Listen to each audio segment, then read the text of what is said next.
먼저 시편 8편 1절을 제가 다시 한번 읽겠습니다.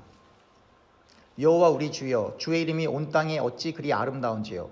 주의 영광이 하늘을 덮었나이다. 하나님의 이름, 즉 예수님의 이름은 온 천지 가운데 그 무엇보다 귀한 이름입니다. 그리고 그 하나님의 이름은 하늘들 위에 영광으로 존재하는 것입니다.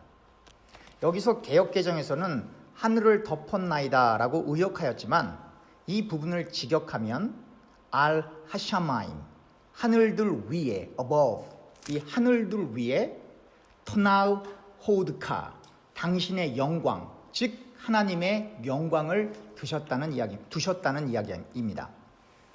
다시 말하면 하나님의 영광은 하나님이 창조하신 이 피조세계 위에 있으시다는 이야기입니다.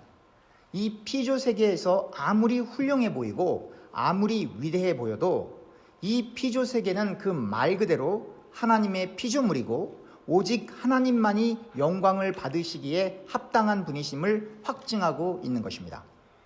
그러므로 이 피조세계 속에 있는 대상을 신격화하여 그 대상을 신으로 섬기는 일을 해서는 절대로 안 되는 것입니다. 그래서 하나님은 이스라엘 백성들이 우상을 섬기는 일을 허용하지 않으셨던 것입니다. 출애굽기 20장 4절서부터 6절입니다. 너를 위하여 새긴 우상을 만들지 말고 또 위로 하늘에 있는 것이나 아래로 땅에 있는 것이나 땅 아래 물속에 있는 것에 어떤 형상도 만들지 말며 그것들에게 절하지 말며 그것들을 섬기지 말라. 나 내 하나님 여호와는 질투하는 하나님인즉 나를 미워하는 자의 죄를 갚되 아버지로부터 아들에게로 3, 4대까지 이르게 하거니와 나를 사랑하고 내 계명을 지키는 자에게는 1000대까지 은혜를 베푸니라. 사실 사람들이 우상을 만드는 것은 어떤 신을 섬기기 위하여 그러는 것이 아닙니다. 사람들은 자신이 하는 일에 대하여 한계를 느끼기 때문에 혹은 자신이 노력한 것 이상의 성과를 얻기 위해 사람들의 능력을 초월하는 어떤 존재 혹은 어떤 신이 자기들이 하는 그 일을 형통하게 해줄 수 있다고 생각하고 그 도움을 요청하기 위해 우상을 만드는 것입니다. 다시 말하면 자기 자신을 하나님의 말씀에 따라 자기 자신을 부인하고 하나님 나라를 위하여 자기 자신을 드리는 것보다 자기 소원을 이루기 위하여 하나님이 아닌 다른 피조물을 신격화하여 우상을 만들고 그 신을 이용하여 자기 자신의 소원을 이루기 원하는 것입니다. 그래서 사람들이 우상을 만드는 것입니다. 그런데 오늘날 우리는 하나님이 우상을 싫어하신다는 것을 분명히 알고 있습니다. 기독교인들이라면 다 알 거예요. 그래서 저와 여러분 가운데, 교우님들 가운데 피조물을 신격화하여 우상화하는 일은 우리의 인생 가운데 절대로 일어나지 않을 것입니다. 하지만 우리가 하나님을 신앙하고 하나님을 예배함에 있어서 마치 하나님을 우리의 소원을 들어주는 대상으로 이해하는 것에 있어서는 각별한 주의가 필요합니다. 하나님은 우리의 소원을 들어주시는 분으로 이해하기보다는 우리가 영원히 경배하고 예배해야 할 대상으로 하나님을 인식해야 합니다. 그러면 교우님들 가운데 성경을 읽으시면서 이렇게 질문하시는 분들이 계실 것입니다. 목사님, 한나가 간절히 기도하여 사무엘을 얻었지 않습니까? 우리 찾아볼까요? 사무엘상 1장 14절서부터 보겠습니다. 엘리가 그에게 이르되 내가 언제까지 취하여 있겠느냐 포도주를 끊으라 하니 한나가 대답하여 이르되 내 주여 그렇지 아니하나이다. 나는 마음이 슬픈 여자라 포도주나 독주를 마신 것이 아니요 여호와 앞에 내 심정을 통한 것뿐이오니 당신의 여종을 악한 여자로 여기지 마옵소서. 내가 지금까지 말한 것은 나의 원통함과 격분됨이 많기 때문이다 하는지라. 엘리가 대답하여 이르되 평안히 가라. 이스라엘의 하나님이 내가 기도하여 구한 것을 허락하시기를 원하노라 하니 이르되 당신의 여종이 당신께 은혜 입기를 원하나이다 하고 가서 먹고 얼굴에 다시는 근심빛이 없더라. 그들이 아침에 일찍이 일어나 여호와 앞에 경배하고 돌아가 라마의 자기 집에 이르니 엘가나가 그의 아내 한나와 동침하매 하나님께서 그를 생각하신지라. 한나가 임신하고 때가 이름에 아들을 낳아 사무엘이라 이름하였으니 이는 내가 여호와께 그를 구하였다 함이더라. 내용을 보면 한나가 기도해서 기도의 응답으로 사무엘을 얻은 걸로 이렇게 나오고 있죠. 또 이렇게 제게 질문하실 수 있죠. 목사님, 요한의 아버지 사가랴가 간구함으로 그의 아내 엘리세밧이 요한을 낳지 않았습니까? 이렇게 질문할 수 있어요. 한번 찾아볼까요? 누가복음 1장 11절부터 읽겠습니다. 주의 사자가 그에게 나타나 향단 우편에 선지라. 사가랴가 보고 놀라며 무서워하니 천사가 그에게 이르되 사가랴여 무서워하지 말라. 너의 간구함이 들린지라. 내 아내 엘리사벳이 내게 아들을 낳아주리니 그 이름을 요한이라 하라. 그래서 마치 이 사가랴가 기도해서 기도의 응답으로 요한을 얻은 것처럼 이렇게 성경은 기록하고 있습니다. 그리고 그 표면상의 내용은 그게 맞습니다. 그러나 우리가 성경을 좀 더 깊이 있게 읽어가면 하나님께서 한나의 소원을 들어주시기 위해 사무엘을 주신 것이 아니라 사가랴가 간구함으로 요한을 그의 아내 엘리사벳에게 주신 것이 아니라 하나님께서는 하나님 당신의 일을 하시기 위하여 한나와 사가랴를 각각 하나님 앞에 무릎 꿇게 만드시고 하나님 당신의 일을 위하여 사무엘과 요한을 주신 것입니다. 그러니까 우리가 우리의 소원을 이루기 위하여 하나님께 기도하는 것은 당연한 것이지만 하나님께서는 우리의 기도를 들어주시는 분이라기보다는 하나님께서 하나님 당신의 일을 하시기 위하여 우리에게 기도 제목을 주신다는 것입니다. 그러므로 우리의 기도가 이루어졌다고 함부로 간증하셔도 안 되고 반대로 우리의 기도가 이루어지지 않았다고 낙심하고 좌절하셔도 안 됩니다. 기도하게 우리를 무릎 꿇게 만드시는 분도 그리고 그 기도를 응답해 주시는 분도 하나님이시니 우리는 당연히 하나님의 자녀로 우리의 필요를 하나님께 기도로 아뢰고 또한 우리의 삶 속에서 성실히 우리의 일들을 해나가고 이에 더하여 우리에게 일어나는 모든 일들이 하나님의 섭리와 주권 하에 있음을 인정하여 겸손히 십자가 아래 우리의 모든 것을 내려놓고 오직 하나님만을 절대적으로 의존해야 하는 것입니다.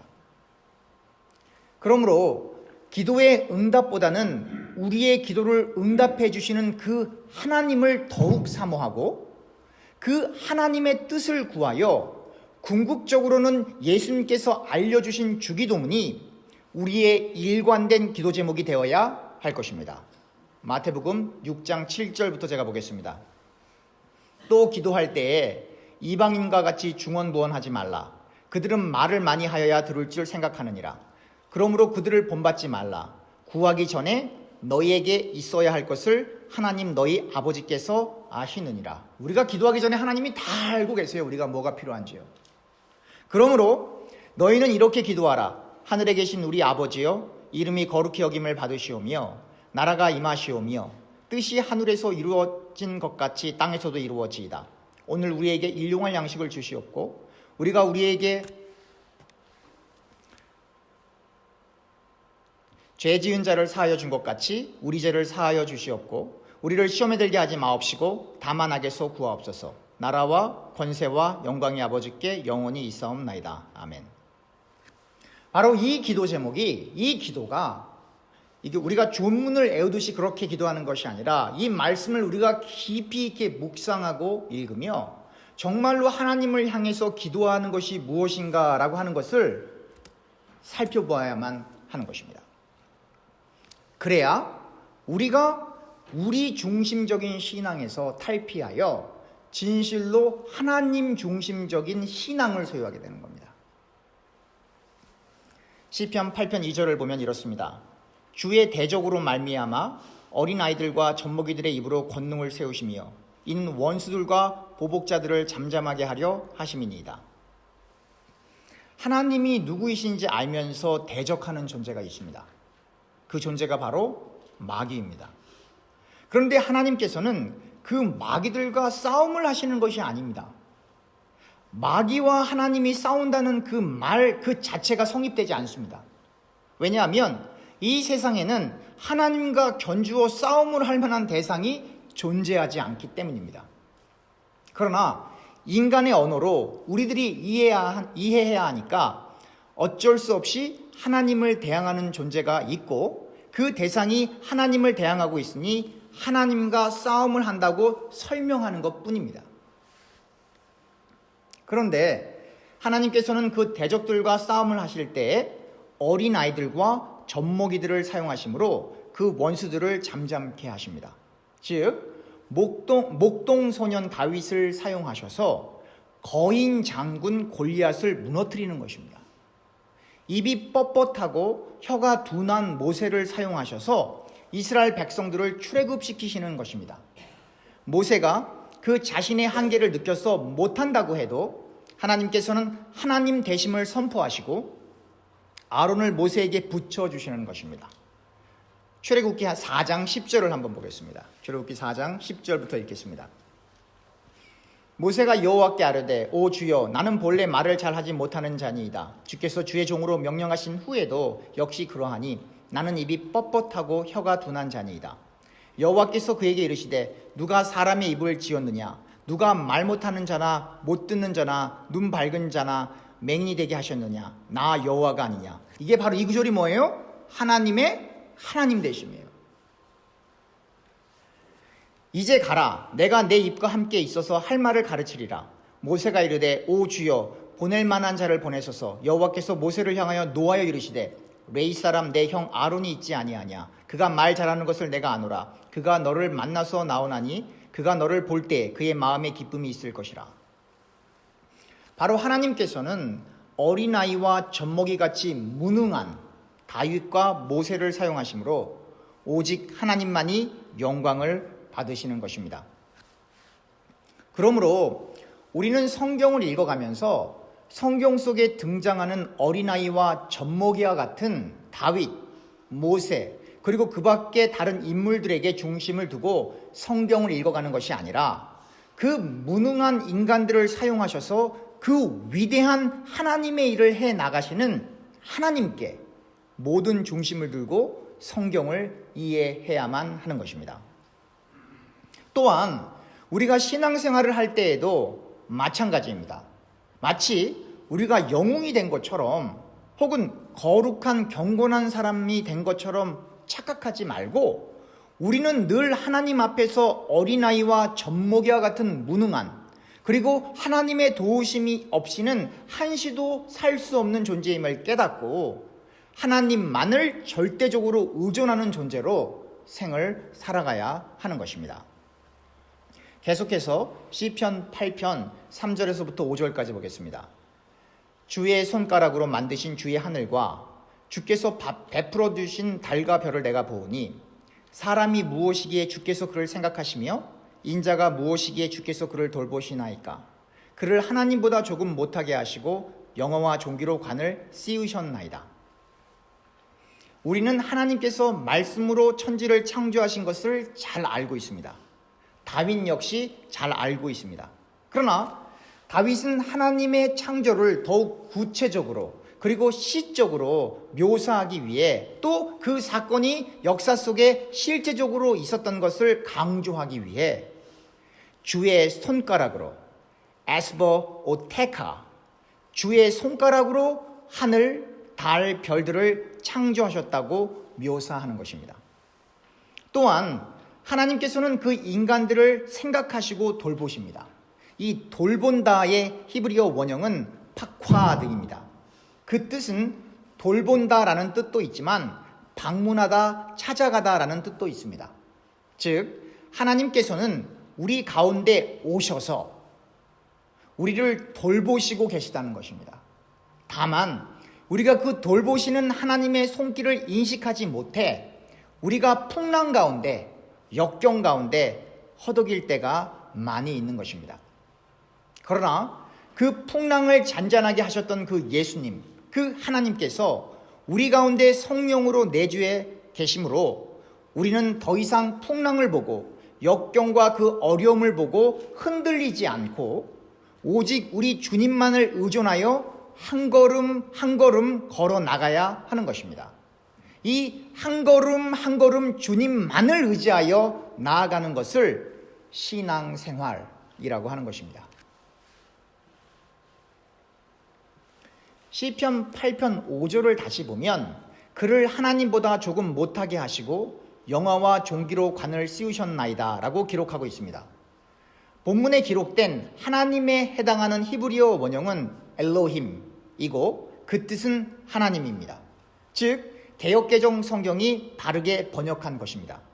그러나 교우님들이 가지고 있는 영어 성경 NIV 혹은 뉴 킹 제임스 버전을 보시면 그 부분에 하나님 대신에 the angels, 천사들로 번역되어 있는 것을 발견하게 되실 것입니다.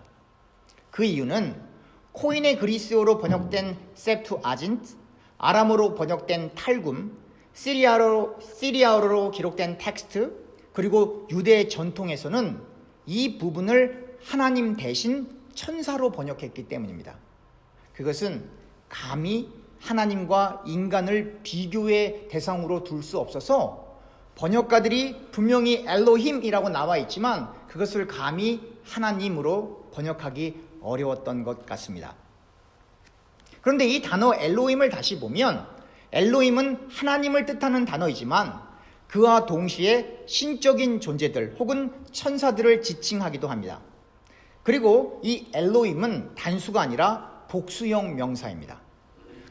그 때문에 구속사적 사관에서는 하나님을 복수형으로 썼기 때문에 성부, 성자, 성령 이 삼위일체를 강조하기 위해서 이렇게 복수를 쓰였다라고 주장하기도 하고, 또 고대학을 연구하는 신학자들과 그 관계된 그 시대를 공부하는 역사가들은 신을 복수로 사용하면 신들 중에 가장 으뜸인 신이다 라고 하기 때문에 이렇게 복수로 썼을 것이다 라고 주장하는 학자들도 있습니다. 하나님은 이 엘로힘이라는 단어로 사용되고 있는데요. 그런데 이 부분이, 이 엘로힘이 그냥 신들로 사용된 내용도 사실 시편에 또 나와 있습니다. 한번 찾아볼까요? 시편 82편 1절입니다. 이때 하나님은 엘로힘입니다. 신들의 모임 가운데 이때 신들, 이건 역시 엘로힘입니다. 그러니까 하나님은 신들의 모임 가운데 서시며 하나님은 그들 가운데에서 재판하시니라. 또 시편 97편 7절입니다. 조각한 신상을 섬기며 허무한 것으로 자랑하는 자는 다 수치를 당할 것이라. 너희 신들아, 그러니까 하나님 아닌 다른 신들을 얘기하는 거죠. 너희 신들아 할 때 그 신들이 바로 엘로힘입니다. 즉 너희 신들아 여호와께 경배할지어다. 또 시편 138편 1절입니다. 내가 전심으로 주께 감사하며 신들 앞에서 주께 찬송하리이다. 이때 신들 앞에서, 이때 신들이 뭐냐면 엘로힘입니다. 더 놀라운 것은 신약 성경 가운데 히브리서는 다음과 같이 시편 8편을 인용합니다. 우리 한번 찾아볼까요? 히브리서 2장 5절부터 보겠습니다. 히브리서 2장 5절입니다. 제가 읽겠습니다. 하나님이 우리가 말하는 바 장차 올 세상을 천사들에게 복종하게 하심이 아니니라. 그러나 누구인가가 어디에서 증언하여 이르되 사람이 무엇이기에 주께서 그를 생각하시며 인자가 무엇이기에 주께서 그를 돌보시나이까. 아주 똑같죠? 그를 잠시 동안 누구보다? 천사보다. 하나님 대신에 지금 같은 구조를 인용하고 있는데요. 하나님 대신에 천사를 지금 사용하고 있는 거예요. 천사보다 못하게 하시며 영광과 존귀로 관을 씌우시며 만물을 그 발 아래 복종케 하셨느니라 하였으니 만물로 그에게 복종하게 하였은즉 복종하지 않는 것이 하나도 없어야 하겠으나 지금 우리가 만물이 아직 그에게 복종하고 있는 것을 보지 못하고, 이렇게 기록되어 있는 겁니다. 그렇습니다. 얼마만큼 이 하나님이라고 하는 이 분, 우리가 섬기는 그 하나님을 묘사하는 것이, 그리고 그 하나님과 인간을 비교하는 것이 얼마나 이 번역가들에게 힘들었는지, 그리고 히브리서 기자 역시 그 시편에 있는 내용을 인용할 때 하나님을 사용하지 못하고, 즉 하나님보다 못하게 하시며 이렇게 하지 못하고 그를 잠시 동안 천사보다 못하게 하시며 이렇게 쓸 수밖에 없었던 그 성경 기자들 그리고 번역가들의 그 고민을 여러분들이 옆에서 볼 수 있는 것입니다. 우리는 창세기를 통하여 인간이 하나님의 형상대로 창조되었음을 잘 알고 있습니다. 그리고 그 인간들의 타락 이전에 그들에게 하나님께서 창조한 피조세계를 다스릴 수 있는 권한을 주셨습니다. 다윗은 이 부분, 즉 피조세계를 다스릴 수 있는 권한을 주신 내용을 시편 8편 6절에서부터 8절에 다시 기술하고 있는 겁니다. 한번 제가 읽어볼까요? 6절입니다. 주의 손으로 만드신 것을 다스리게 하시고 만물을 그의 발 아래 두셨으니 곧 모든 소와 양과 들짐승이며 공중의 새와 바다의 물고기와 바닷길에 다니는 것이니이다. 그러니 하나님께서 인간들을 얼마나 사랑하셨는지 우리는 잘 알 수 있는 것입니다.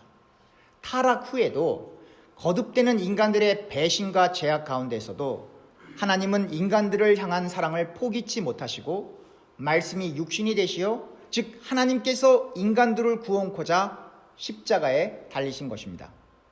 그리고 그 하나님 사랑의 구체화가 우리가 너무나 잘 알고 있는 요한복음 3장 16절에 나타나 있는 것입니다.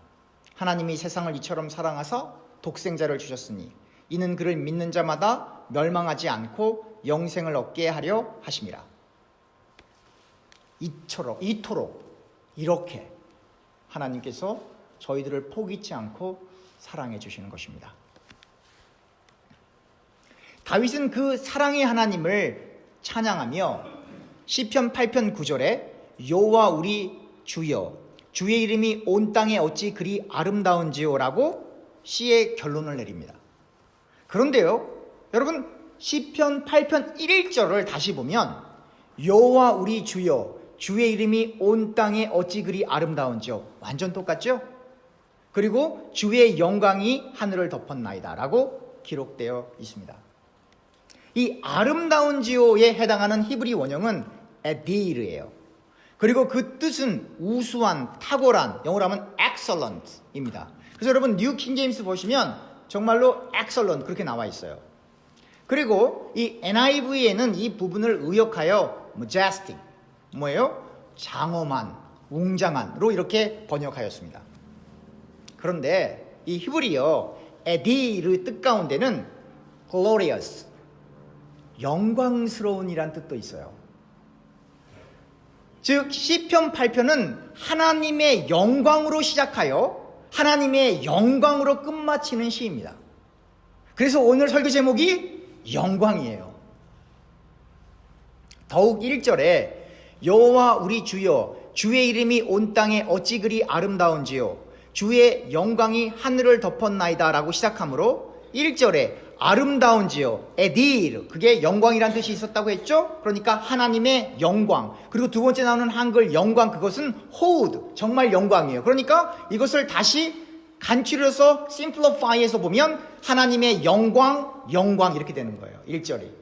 그래서 하나님의 영광으로 시작하여 9절에 하나님의 영광 아름다운지요 에딜 하나님의 영광으로 끝나는 것입니다. 다시 반복하면 이 시편 8편은 하나님의 영광으로 시작하여 하나님의 영광으로 마치는 시입니다. 이 다윗의 시처럼 저와 여러분들의 인생이 하나님의 영광을 위하여 시작하고 하나님의 영광을 위하여 마무리되어야 합니다. 그래서 저와 여러분들이 이렇게 함께 말씀을 나누는 겁니다. 여러분들과 제가 사는 목적과 이유와 동기가 바로 하나님의 영광인 것입니다. 하나님의 영광을 위하여 우리가 존재하는 것입니다. 그래서 여러분들이 잘 아시는 웨스트민스터 소유리 문답 첫 번째 질문이 이렇게 되어 있습니다. 사람의 제일 되는 목적이 무엇인가?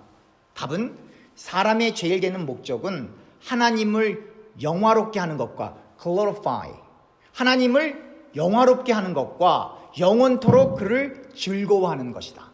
그리고 두 번째 질문이 이렇게 나와요. 하나님께서 무슨 규칙을 우리에게 주시어 어떻게 자기를 영화롭게 하고 즐거워할 것을 지시하셨는가? 답은 신구약 성경에 기재된 하나님의 말씀은 어떻게 우리가 그를 영화롭게 하고 즐거워할 것을 지시하는 유일한 규칙이다. 그러니까 하나님을 영화롭게 하기 위하여 인생들이 존재하는데 그 하나님을 영화스럽게 하기 위해서, 글로리파이 하기 위해서 우리에게 필요한 규칙이 필요한데 그 규칙이 어디 들어있다는 얘기예요? 그러니까 하나님의 영광을 위해서 우리는 비가 와도 눈이 와도 슬퍼도 기뻐도 결혼식 때뿐만 아니라 우리의 인생 전체에서 이 말씀을 늘 읽어야 하는 거예요. 그러니까 이 말씀을 안 읽으면 정말이지 하나님의 영광을 위해 사는 사람들이 아니에요. 그래서 제가 말씀을 볼 때 아주 심각하게, I'm serious, 아주 심각하게 말씀을 보는 거예요. 왜요? 이 말씀을 어떻게 보느냐에 따라서 하나님께 영광을 돌릴 수도 있고 돌리는 척 하다가 낭떠리로 떨어질 수도 있기 때문에 그래요. 네. 여러분들과 저는 절대로 돌리는 척 하지 맙시다. 네. 그렇습니다. 하나님을 영화롭게 하기 위해, 즉 하나님의 영광을 위하여 우리는 늘 기도하며 말씀을 읽고 들어야 하는 것입니다. 또한 말씀을 읽을 때에는 인간들의 입장이 아닌, 인본주의적 관점이 아닌 하나님의 관점에서, 예수님의 관점에서, 즉 하나님 중심적으로 우리의 마음을 비우고 우리의 생각을 비우고 우리의 경험을 뒤로하고 우리의 지식을 전부 내려놓고 성경 그 본문 자체가 말씀하시는 그 발을 따라가야만 하는 거예요. 저와 교우님들이 우리의 인생을 마칠 때까지 오직 하나님의 영광을 위하여 늘 말씀을 가까이 하실 수 있기를 간절히 소원하고 기도합니다. 기도하겠습니다.